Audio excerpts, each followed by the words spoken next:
Welcome to my speech today. It is called Abortion with Restrictions. I am pro-life but also pro-choice. This took me weeks of research to find out when the perfect time to have an abortion is, and I came to the conclusion that 12 weeks or before is the best time to have an abortion. I believe that abortion should be legal, I believe there should be rules. Thanks to a website called What to Expect, we are able to figure out what happens to an embryo when it is developing. From 1 to 2 weeks, the baby is called a zygote, and at this point, the embryo is only attaching itself to the uterine wall. Nothing exciting is happening yet. At 3 to 4 weeks, it is attaching itself to the uterine wall still, but it has divided into 2 cells, and one will become the placenta and one will become the embryo. The placenta nourishes the baby and makes it grow and all of that. At 5 to 6 weeks, the heartbeat can finally be heard. You can do a vaginal ultrasound. You can hear the baby's heart. Shape, structure, sex organs, and the gender has now been determined, and it now has all the characteristics it needs.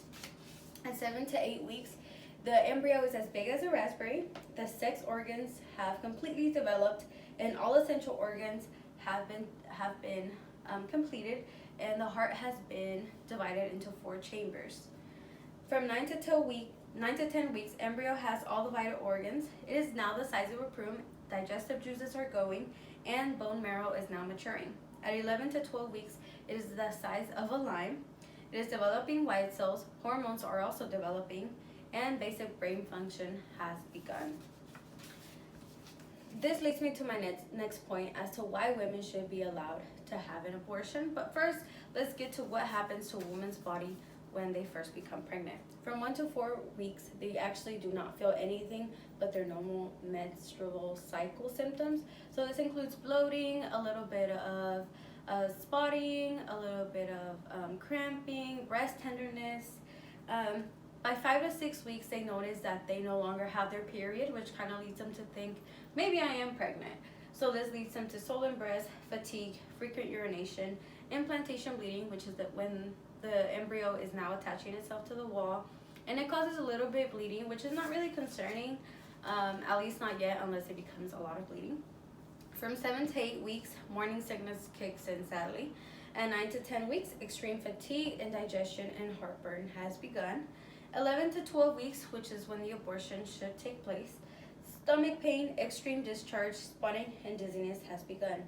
Which then leads me why women should be allowed to have an abortion. Women are the one bearing the child. They're the ones whose body is changing, which is why I believe that they should be allowed to have a say whether or not they want to continue with the pregnancy.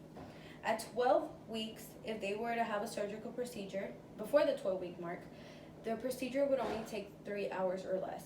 If they decided to have the procedure from 13, 14, 15, 16 weeks, the procedure can take anything from 5 to 6 hours. There's little to no complication if it happens before the 12 weeks. And like I said, the mother should be the one to take this decision since they're the ones whose body is completely changing. In a journal called Late Abortion, I also read some restrictions that I believe should happen when a mother decides to have multiple abortions. I believe that no more than 3 abortions should happen every year.